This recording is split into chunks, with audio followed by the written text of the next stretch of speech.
Welcome back, everybody, to 15 Minutes of Fame. I'm Michelle Chia, and today I'm joined with a very, very, very, very special friend of mine. He's a New York City-based DJ and producer. He's the founder of Vandera Records, who's amassed over 1 million streams and consistently charted in Beatport's top 10.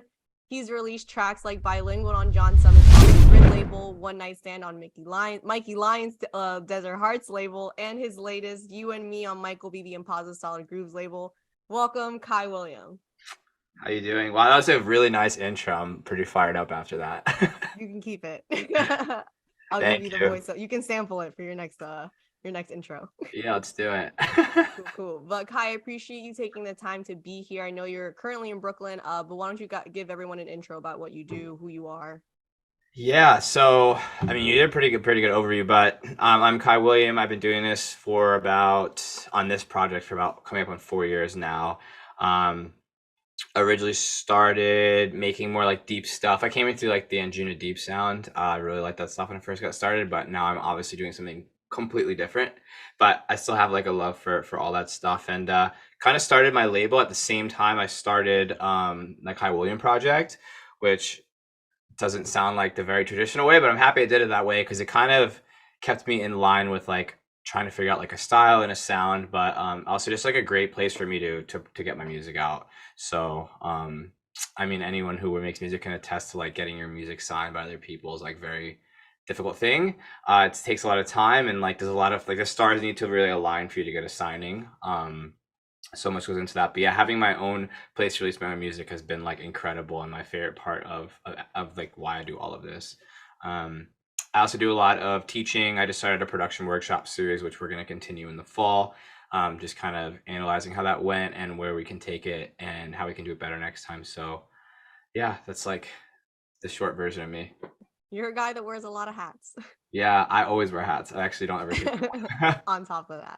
But yeah, I Yeah. know making music, let alone owning a music label, is not an easy thing to do. Could you walk us like through the process of how you structured your brand, built your brand, and what were some of the challenges that you faced during that process? Yeah, I guess just like not really know. I mean, it's kind of just like figure it out as you go, right? So when I first started, I was super new to all this and I didn't really know what I was doing. I feel like I still really don't know what I'm doing. It's kind of just figure it out as you go. So I guess I didn't really have many mentors in this in the beginning too. It's kind of just like go in full force and figure it out. And I think not even just with music, with anything, I think if you really put in the time, effort, and hours and really put your head to it, you can figure it out. So I guess the biggest challenge is not having a mentor, but at the same time, I think that also is a benefit and it really helps me kind of develop myself as an artist way faster. I think like, having to like figure it out it was a great thing for me. Yeah, it's kind of like a fake it till you make it type of thing. Yeah, exactly. Are there any like some proud milestones or moments that you've achieved already within Hera? Yeah, for sure. I mean, even from the beginning when we first started the label, like we got a ton of support. So the way we launched the label was pretty interesting. So we did like maybe like one or two like normal releases, and then we put out this like massive various artist compilation with like I think there was like 25 tracks on it. And I figured that was like the cool way to get it out, to get a lot of people to like all a lot of eyes on it. So I mean, with the entire VA was charting on Beatport the minute we released it. Like the next Damn. day, everything was charting. Like 25 tracks in the top 100 on there, which was insane because we had no idea what we were doing really. And then other than that, yeah, just like being able to get support from artists like Michael Bibi, Jamie Jones, just like the top guys in the industry, consistently playing out every release is really great. Like I don't really have a worry anymore putting out tracks where it won't get traction just because we have eyes from these massive inspirations from myself that we've looked up to and used as inspiration for so long, and now having the support of them has just been incredible. So I think just like getting these videos of these artists every time we put stuff out, playing it to all these people is like such a good feeling, and that's something I'm really proud of.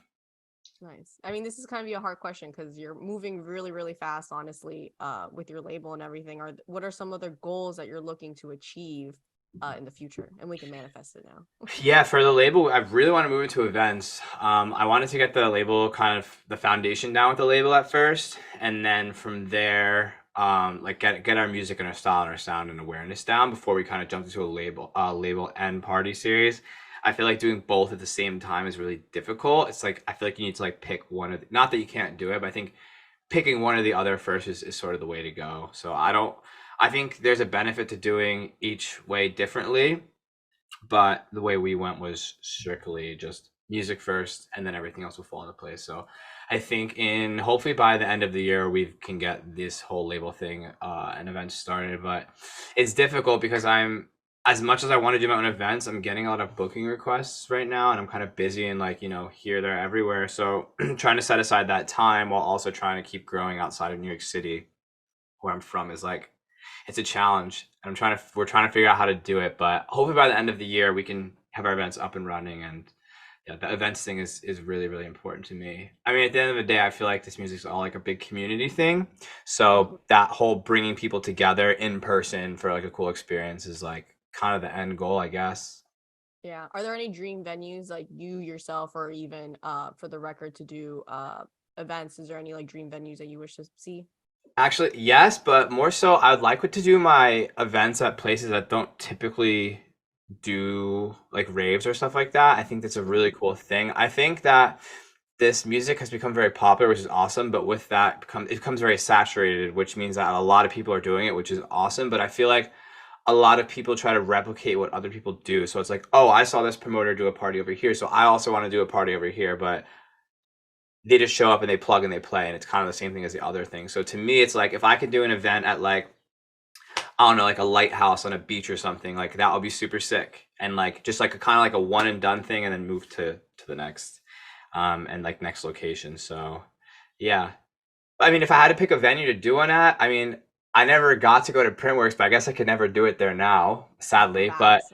yeah, I mean, doing I mean, doing they're some. opening soon again, are they not? Are they? I didn't even know that. I think so. I mean, I could be wrong, but I would love also to go to Printworks. Yeah, I guess if I had to pick a venue, I mean, doing something up here at the Mirage would be incredible. So you mentioned venues like Brooklyn Mirage in New York, and you've also performed in house calls in Chicago, to even House of Hyde in Miami. Do you still feel that same type of nervousness or even excitement as you did when you first started DJing, like at college parties and weddings? Oh my God, yeah, the whole weddings and college parties. Yeah, that's where it all started. Yeah, I mean, I always get excited to DJ, no matter where it is. It's just a different type of excitement, right? So I know going into Mirage, it's going to be like a huge party. So like, it's a totally different vibe than that intimacy. I love both equally. I think they both play a really cool part in someone's experience. I think you can't really appreciate one without the other, if that makes sense. In terms of nerves, I really don't get nervous playing. I just get more excited than anything. I mean, I've been DJing since I was like 12 years old. I'm gonna be 30 in the winter, so it's been quite a long Damn.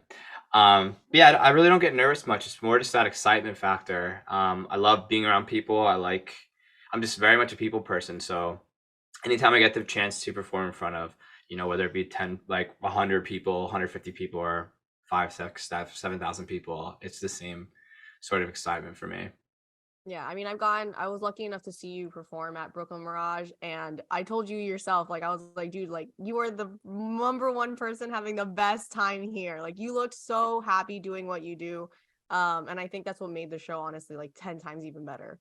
Yeah, I think when an artist can radiate that sort of energy, it's like you get back what you put in. So like if you're gonna put out very stiff energy on stage and very serious, like that's kind of the energy you're gonna get back. There's nothing wrong with that. I think there's a space for serious music and that type of things. But my whole thing is just have fun and just I'm a goofball and like an Energizer bunny. So if I'm doing that on stage and bouncing around, as you probably saw, everyone else kind of gets excited and it kind of gets reflected back onto you. So you kind of get out what you put in. Love that. Well, let's talk about your new track that you have coming out called You and Me, coming out on Solid Grooves. How do you feel about it being released on BB and Paz's label?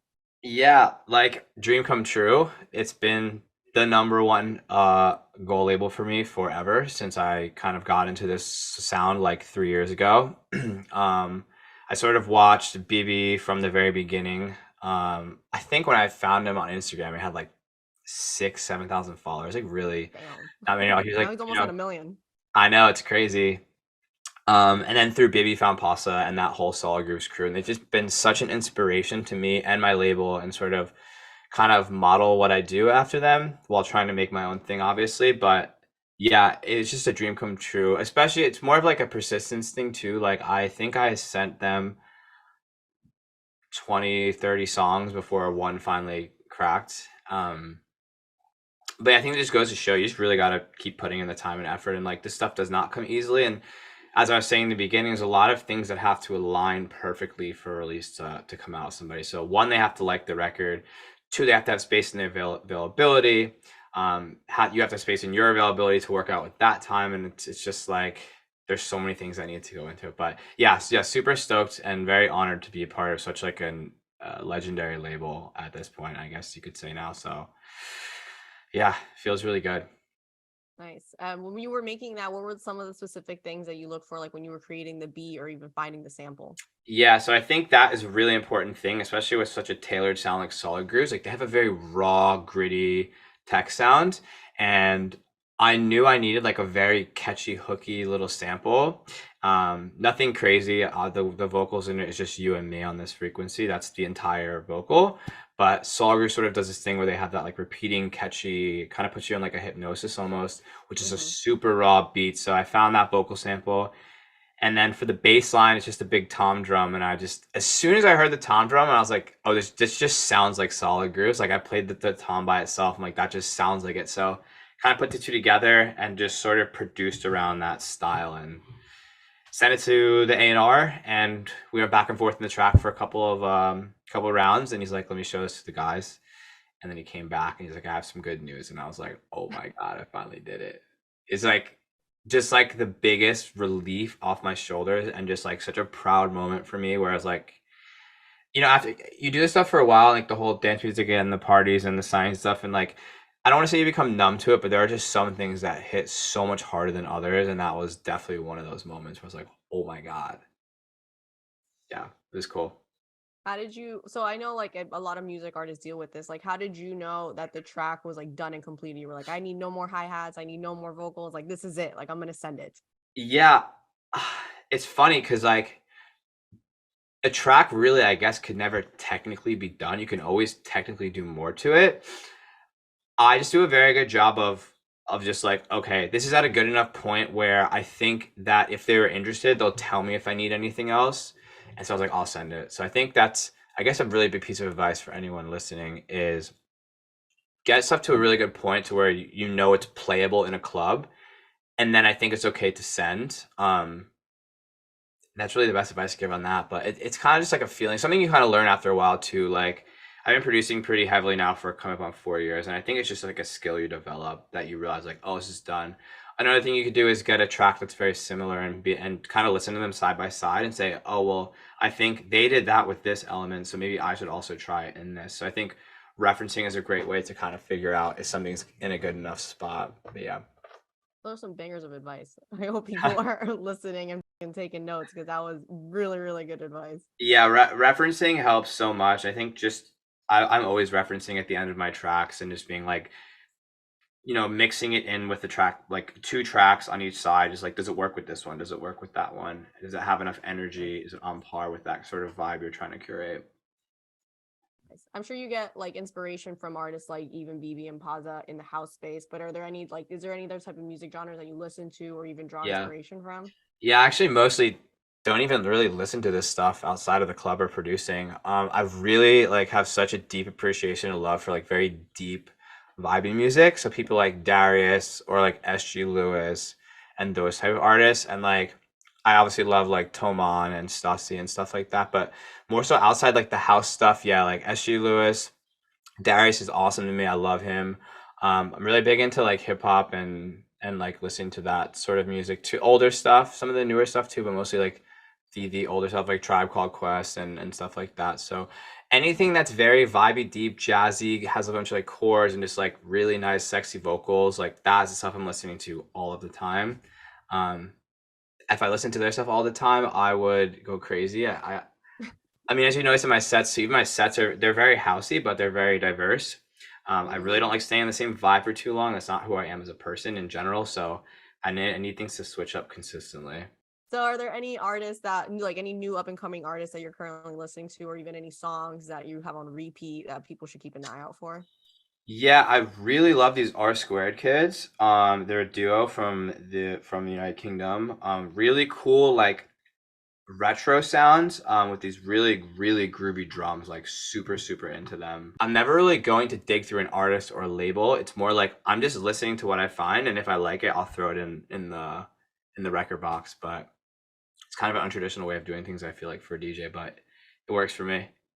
Hey, untraditional sometimes works. Yeah. But great. Kai, I appreciate you taking the time. Is there anything else that you want to shout out?